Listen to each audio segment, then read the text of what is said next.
Well, good afternoon to you. 3:06 now. News Talk 105.9 WMAL, where we're making sense of the news. Coming up from the state of Alabama, U.S. Senator Tommy Tuberville. The coach will join us at 3:30. We'll talk at 4:30 with Nick Minnock at ABC 7 WJLA here in town about what's happening in Loudoun County as the former Commonwealth's attorney apparently stole and destroyed a number of pieces of artwork from the Commonwealth Attorney's Office. What is it with these Democrats?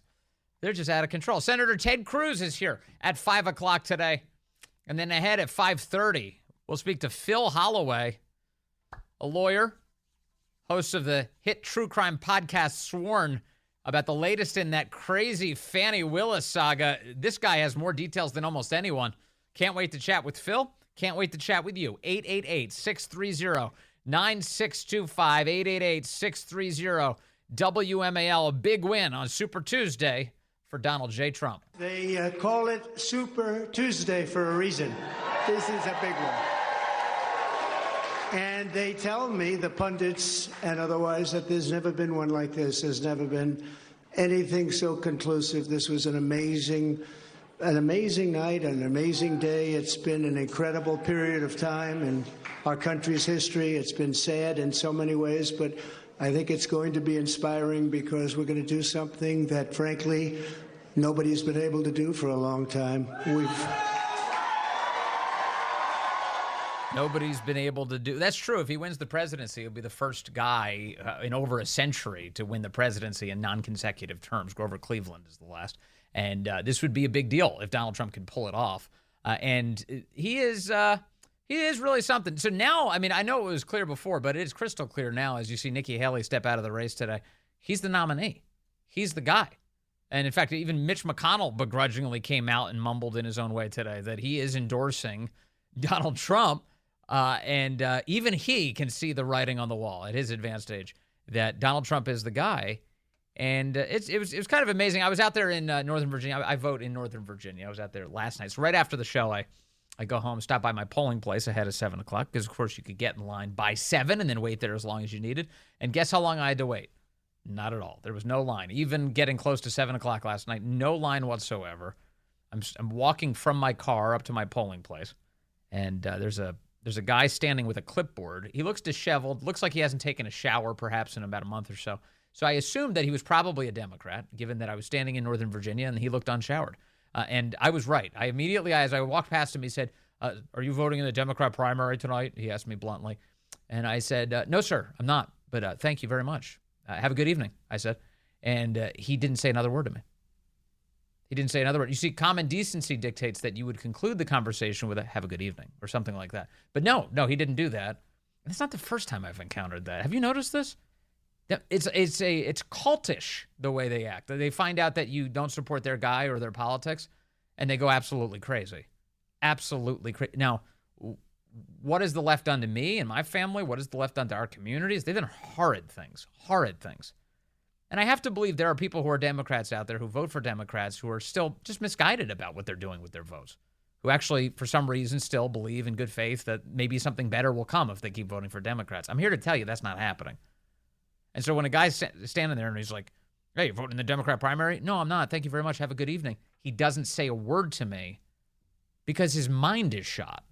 And that's unfortunate. But it's just too many people are paralyzed by this. You know, I heard some Democrat women complaining at the polls last night. They had just got done voting. They were leaving and talking to the poll worker. They're like, yeah, we voted for Biden, but they were complaining. They don't know what's going to happen in November. They're scared. And they said one of the women said, well, I don't like either of these candidates. I don't like Trump. I don't like Biden. And the poll worker said, well, there may be a third party in November. Yeah, but then who do they take the votes away from? They're just angry, bitter. They just voted in the Democrat primary. And in fact, there were a lot of Democrats who voted in the Republican primary yesterday. What is it with these open primaries? Virginia is among them. These open primaries where Democrats can just cross the aisle and just decide that they're going to meddle in the primary process. I'm voting for Nikki Haley. You voting for her in November? No, I'm voting for Biden. Why are you voting for Nikki Haley? Just to cause trouble. They don't say that, but that's what they're doing, right? And so Nikki Haley, where did Nikki Haley win in Virginia yesterday? It was Northern Virginia. It was Arlington. Arlington, which should not even be part of Virginia. Arlington should still be in Washington, D.C. You know that D.C. used to be a square. If you looked at a map, it was a full-blown square, tilted on its side. Now it has that distorted shape that's cut off by the Potomac River. It's only because Virginia took a bunch of land back from D.C. Give it back. Give Arlington, Alexandria City, all of that area. Just give it back to Washington, D.C. They get no senators. They get no representation in the Senate. They can keep being crazy. Because here's the thing about Northern Virginia. And God bless you if you live in Northern Virginia, you're listening to me. You are living in occupied territory. That's what's happening. I'm among you. Don't worry. I'm right there with you. But Northern Virginia bears no resemblance to any other portion of Virginia. When the founders set all of this up, the states were supposed to at least represent cohesive interests and identities. That is not what's happening in Virginia. Northern Virginia is Washington, D.C., stealing votes from Virginia. That's what's happening. It's the sort of the federal industrial complex. It's just seizing votes from the rest of the state, rather. So my suggestion here is we either turn Arlington back over to D.C., make it a nice little square again, turn that area of the state, or we divide Virginia into another part. We have Eastern Virginia, we have Central Virginia, and we already have West Virginia, right? So, and then Central Virginia, when we get 2 Republicans, done. That's great.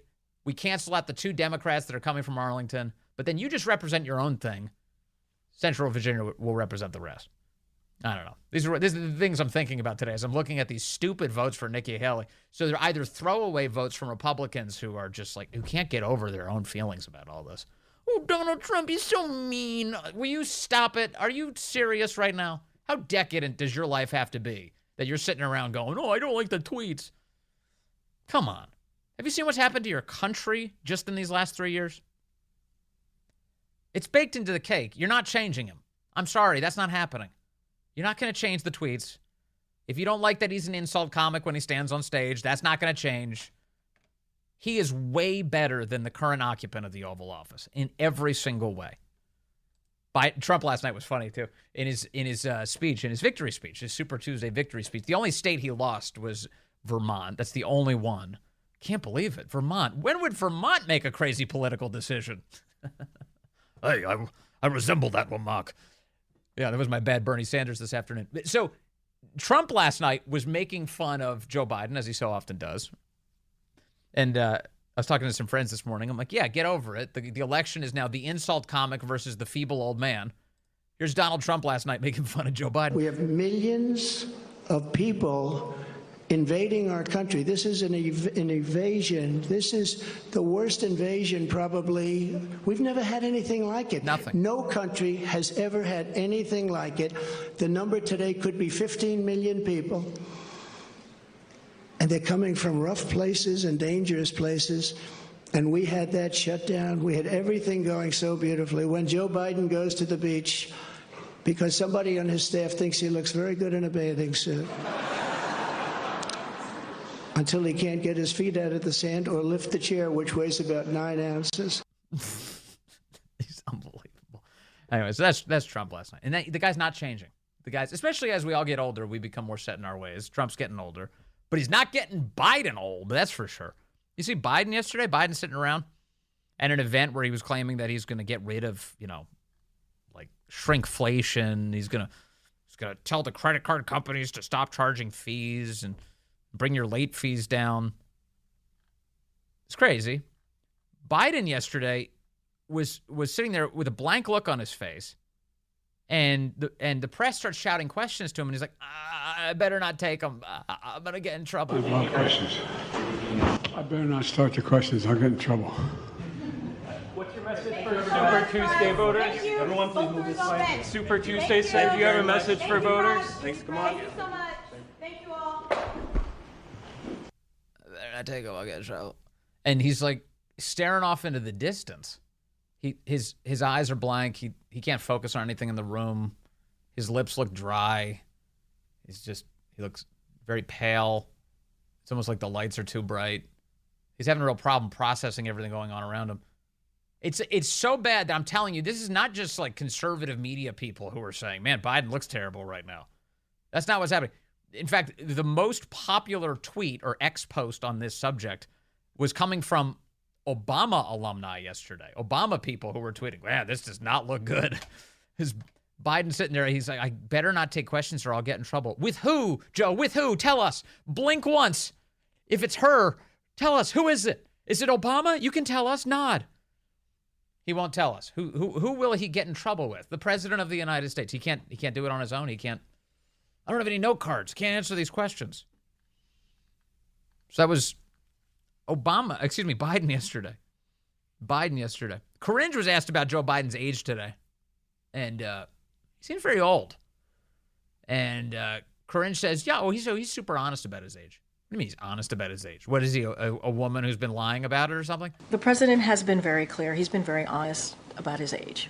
He knows that. He makes jokes about it, right? He makes jokes about his friend Jimmy Madison, right? He gets that. But this is also a president that has gotten done. Very honest about his age? Oh, yes, he has admitted that he's 81 years old. Oh, good. He told us something that wasn't a lie. And more in the last 3 years than most presidents have in their 2 terms of presidency. And that is what we've seen from the data. That most presidents have had in their 2 terms of presidency, whatever that means. She really is something else. She's just a barrel of laughs right there. Let us see here. Let me take a phone call. I've got Mike in Gainesville, line 3. Mike, good afternoon. You're on the Vince Coglianese Show. Hey, Vince.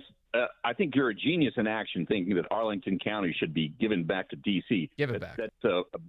We should give this more consideration. I'm not sure if states have the right to discharter counties, but reverse secession is a good idea in this case. Yeah.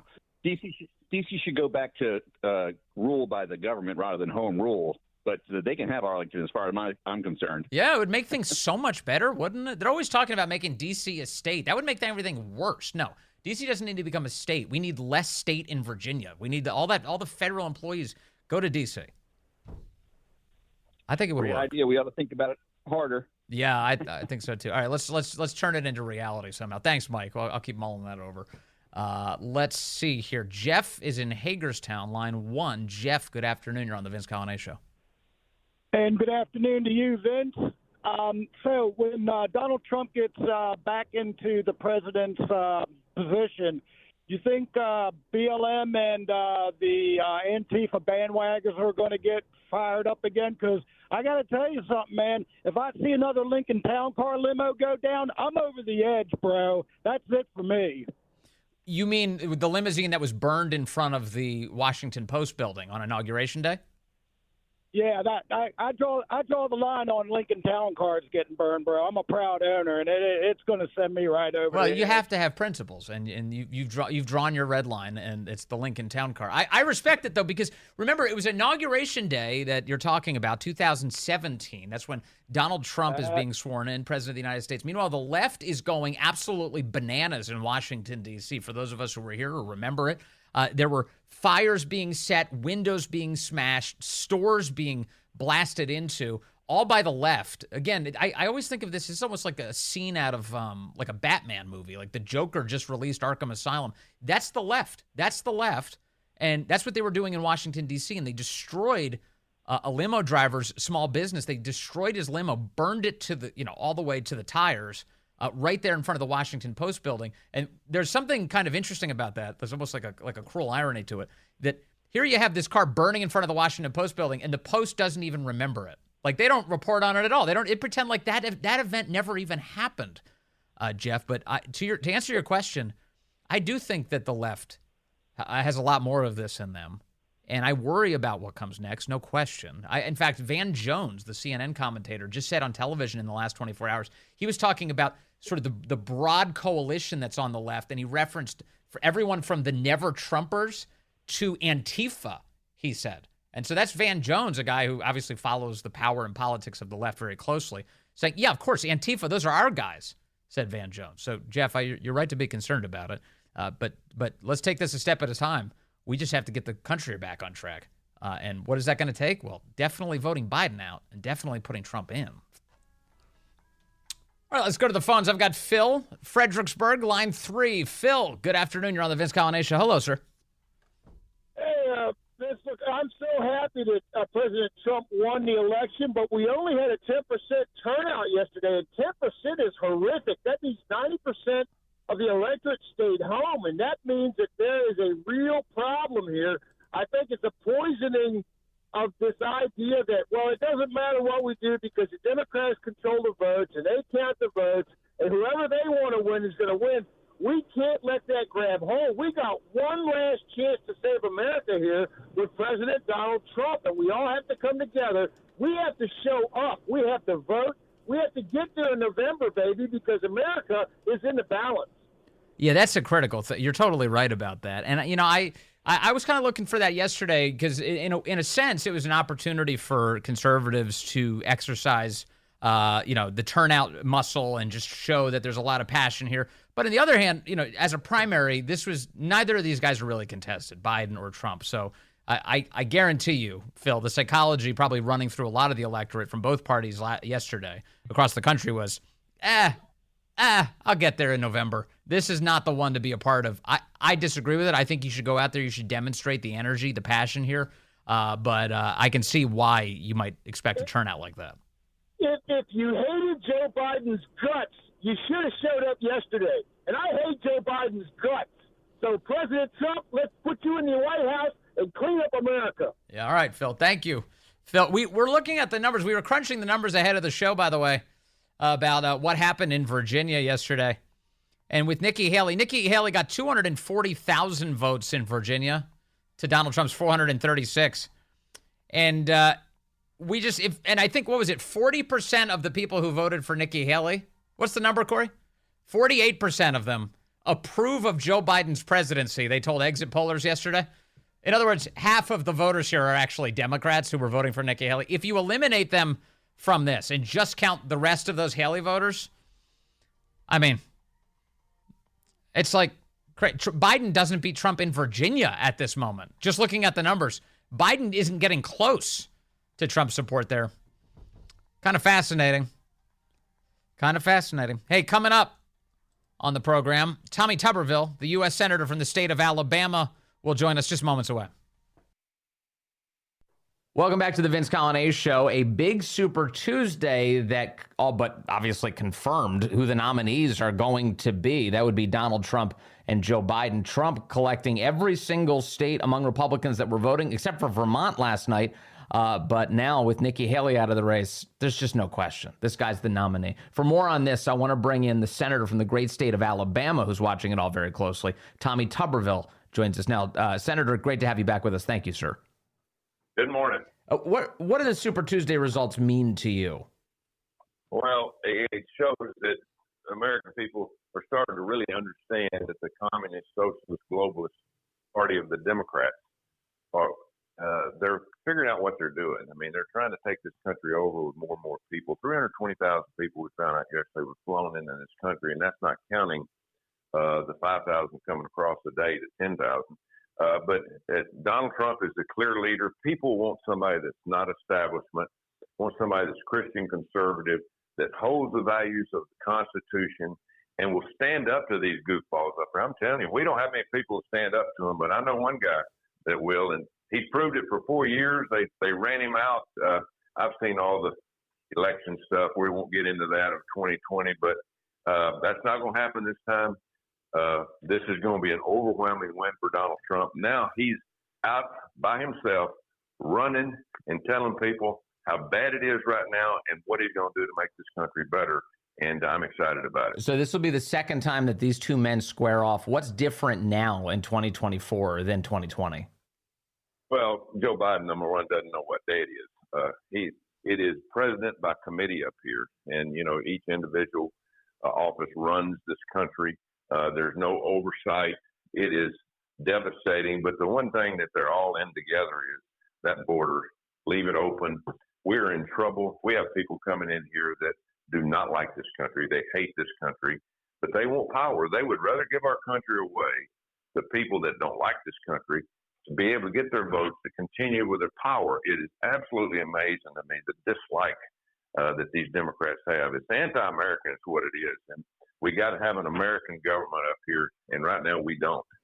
Yeah. Do you think that betrayal is big enough for Democrat voters to either abandon Biden just by not voting for him this year or by actually switching their votes to Trump? Well, I think things are going to get even worse and worse as we go through the year. Unfortunately, it's been coming. People say, well, the economy's not bad. The stock market's up to record levels. Let me educate people on this. You don't know this.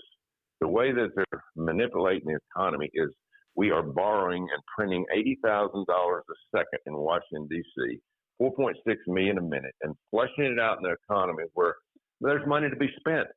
Hey, that's a debt. It goes on to our debt. We're building $1 trillion more debt every 3 months under this administration. And folks, you and your kids are going to have to pay this back. It is going to be devastating. The prices are getting ready to skyrocket. Our economy is in bad shape. It's a false economy. Don't let these people fool you. Yeah, the stock market number is a reflection of all that inflation. Also, as far as jobs are concerned, people are losing full-time jobs. The jobs numbers really reveal the tons of part-time jobs that people are now maintaining, including multiple part-time jobs just to make ends meet. Exactly. People are having to get 2 or 3 jobs. Prices are continuing to go up. Our farmers are in bad trouble. The government does not want to help them. This climate hoax they're pushing on the people across the country. Our farmers are number one target for these climate people like John Kerry. They want to shut down farms. I think John Kerry and Joe Biden thinks they've been in politics so long. They think the Walmart raises their food in the back of their buildings and they just bring it in. They have no clue about what's going on in this country. People don't have the wool pulled over your eyes. Get away from this thing, Democrat and Republican, and vote American. My God, we're in trouble.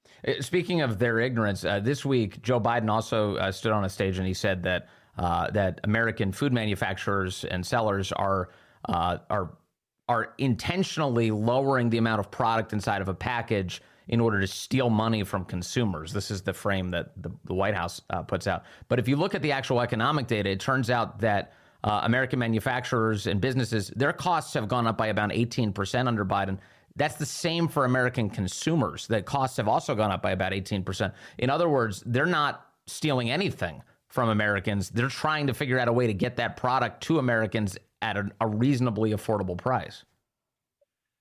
Exactly. What manufacturing has been devastated in this country. Bill Clinton and the Democrats with NAFTA just about put it under. President Trump came in there and he started USMCA, and it's given us a chance. The problem is we got to quit printing money and quit giving money to people lay on the damn couch and get them back to work. I mean, this is becoming a socialist country. They're buying votes, and we have to understand that. If again, this is going to be our last shot to remedy this. So, they're doing everything they can to make everything look better with manufacturing, with farming.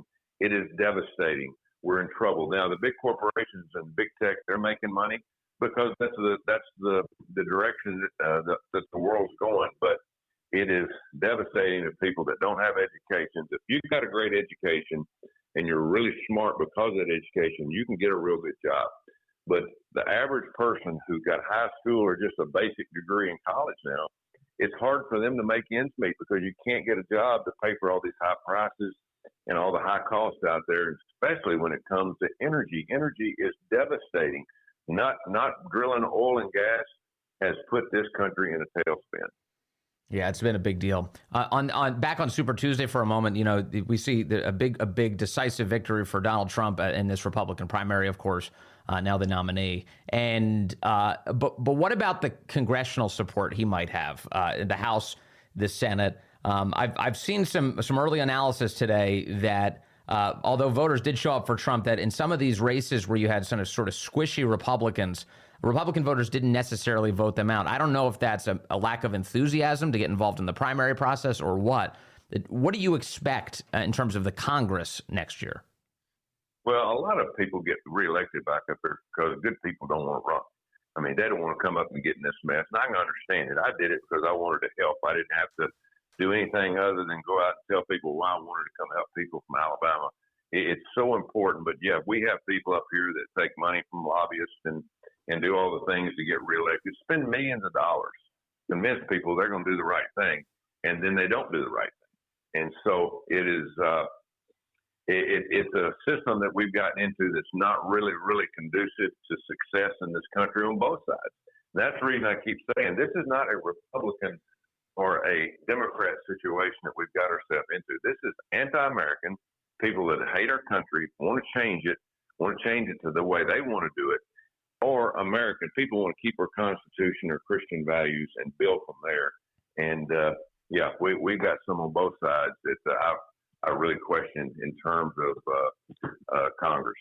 Okay. And then finally, will we see you on the campaign trail for President Trump all the way through November? You bet you. This is our last shot.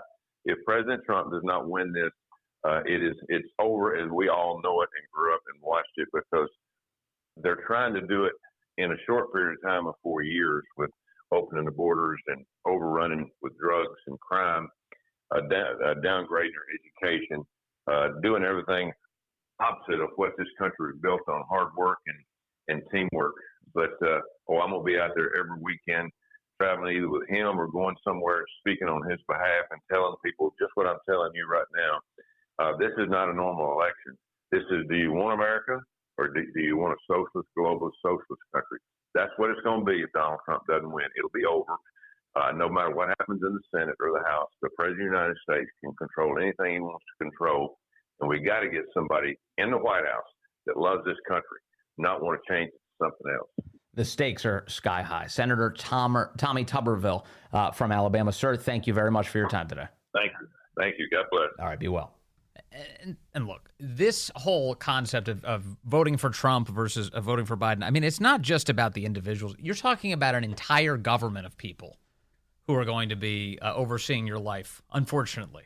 Actually, they're not supposed to be overseeing your life at all, but that's what it is under the Biden administration, litigating even the little things like whether or not you own a gas stove or what kind of car you drive or what kind of light bulbs you're allowed to use or what kind of flow is allowed to come out of your shower head.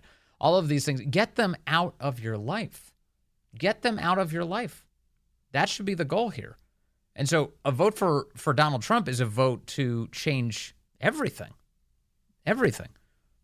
To get rid of the types of bureaucrats we see at the VA who said earlier this week they really had a policy in place to get rid of the famous World War II kiss photo of the Navy sailor kissing a woman in the middle of Times Square. They wanted to get rid of that. They considered it a form of non-consensual sexual assault. It's like, you people are idiots. Idiots. And thankfully, that policy was reversed yesterday, although not without the media all claiming that it was a hoax to begin. Oh, they're not removing it. They were going to. They were going to until there was a backlash from the right. People had their eyes open and said, what are you doing to my country? And isn't it a shame that you have to have conservatives who have to have your head such on a swivel that you even have to catch what artwork they're banning from the VA, that you drill down even to such a small story like that to be able to detect, like, what is going on here? It's about the future of our country, no question.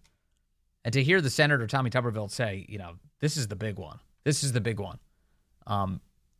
You can't help but feel like he's right, I mean, look what Biden's been able to do in terms of just wrecking the country in 3 years. In fact, Donald Trump talked about this a bit last night in his victory speech for Super Tuesday. I want to play some of his remarks here. He was talking about how not only are they aiding and abetting an invasion of our country by foreign nationals from all over the planet, but they've also been secretly flying them to all different locations in the country. The report out this week, 325,000 people recently flown just to all destinations in the country. They are not supposed to be here. They illegally came into the country, and Biden is helping them commit their crimes. Today it was announced that 325,000 people were flown in from parts unknown. Migrants were flown in airplane, not going through borders, not going through that great Texas barrier that I was with the governor of Texas, Greg Abbott, the other day, and we were looking at the job they're doing. But in the meantime, they're pouring into California and they're pouring into Arizona because those governors aren't doing anything. They're doing nothing. Yeah, they're going everywhere. They're going everywhere. They flew 325,000 migrants, flew them in over the borders into our country. So that really tells you where they're coming from. They want open borders. and open borders are going to destroy our country. We need borders and we need free and fair elections, or we don't have a country. And to reiterate where we get that information, that's the result of the Center for Immigration Studies releasing a report this week. They got it by way of a lawsuit against the federal government for answers here, a FOIA lawsuit. And they found out that the U.S. Customs and Border Protection flew 325,000 people, illegals, into the country in 2023 to 43 different American airports all over the country. And they kept it secret from you. You had to claw it out of them through a lawsuit process. The Center for Immigration Studies did. And they kept it secret from you. If they were proud of this, if they thought you would be proud of them, they would be telling you about this. You wouldn't have to wrest this information away from the federal government. They would be releasing press releases. They'd be throwing ticker tape parades for everybody. They'd be involving the local community. You know what happens if the White House does something that they think benefits a particular city or community. You know what normally happens? They want credit. So the White House will dispatch its comms shop. They'll send out people to go speak to local media, right? They'll talk to the local television stations, the local radio stations. They'll set up interviews in advance. We're going to have the president arrive. We're going to have you promote this great thing that he's doing for this community. We want everyone to know that Biden did something great for this city, New York, Chicago, pick your city, San Francisco. We want the people to know that Biden's doing great things for them. So you would fan out, you'd get the message out there, you'd blanket all of the local media. Why aren't they doing that here? You fly 325,000 people to destinations all across the continental United States, and they're not throwing one parade. They're not doing one interview. They're not telling you one piece of information. In fact, they do the opposite. They cut open the border barriers in Texas, and then inside of these airports, if independent journalists, which are many of the few people who are trying to cover this at all, point their cameras at a location that looks like it's illegal immigrants being transferred, you get federal officials and the people who are helping them as a part of these NGOs who get in the way of the cameras. Stop. What are you doing? Don't tape this. They put curtains up. They try and block your view. They do not want you to see what they're doing because they're concealing the evil that is going on. They're concealing their sins. They're deceiving you. And they're angry if anybody notices. So Trump is bringing attention to something that the rest of the media, if they were worth their salt and if they were worth the constitutional amendment that enshrines their protections, should be telling you. And Trump says, of course, it's really sad to see what's happening. It's really sad to see what's happening to our country. It's sad to see what's happening to our cities. Our cities are being overrun with migrant crime, and that's Biden migrant crime. But it's a new category of crime, and it's violent, where they'll stand in the middle of a street and have fistfights with police officers. And if they did that in their countries from where they came, they'd be killed instantly. Yeah, and this is not invented. Of course, the media will say, oh, he just made that up. He didn't make that up. That happened to the NYPD, illegal immigrants fistfighting with the cops in New York. Not to mention the countless now murders that we have to talk about on a weekly basis. Laken Riley, whose name is not going to come up in the State of the Union this week. No mention of Laken Riley this week. The White House hasn't told me that. I can just tell. This many hours out, I can tell you right now, Biden's not going to want to call attention to that. And she's only the latest. Sexual assaults in the Commonwealth of Virginia, where Virginians feel it. In fact, it's the subject of mockery over on MSNBC. I'm going to play that audio coming up. MSNBC mocking Virginians for thinking that immigration and border control concerns are the number one thing to vote for. Yesterday, Virginians indicating as they exited the polls yesterday, it was the border that was number one for them. MSNBC is mocking you for having that opinion. They were laughing on set at this. They think you're ridiculous. Meanwhile, what is their party? What is their party? First of all, they're the party who's making all of this happen. And second, they're the party who thinks that if you give the government enough power, it can control the weather. They're sitting there laughing at you. They're holding you in judgment. They're the party that thinks you don't need borders to be a country. And they're laughing at you, holding you in judgment. They're the party who says that Donald Trump had to work with Vladimir Putin to beat the single most unlikable presidential candidate to ever run for office. And they're saying, you're the ludicrous person. They're laughing at you. Coming up on the Vince Coglianese Show, Nick Minnock will be with us from WJLA. We'll talk about what's happening in Virginia. Buddha Bibarai, man, she left a trail of destruction in her wake. Literal destruction. We'll get into the details.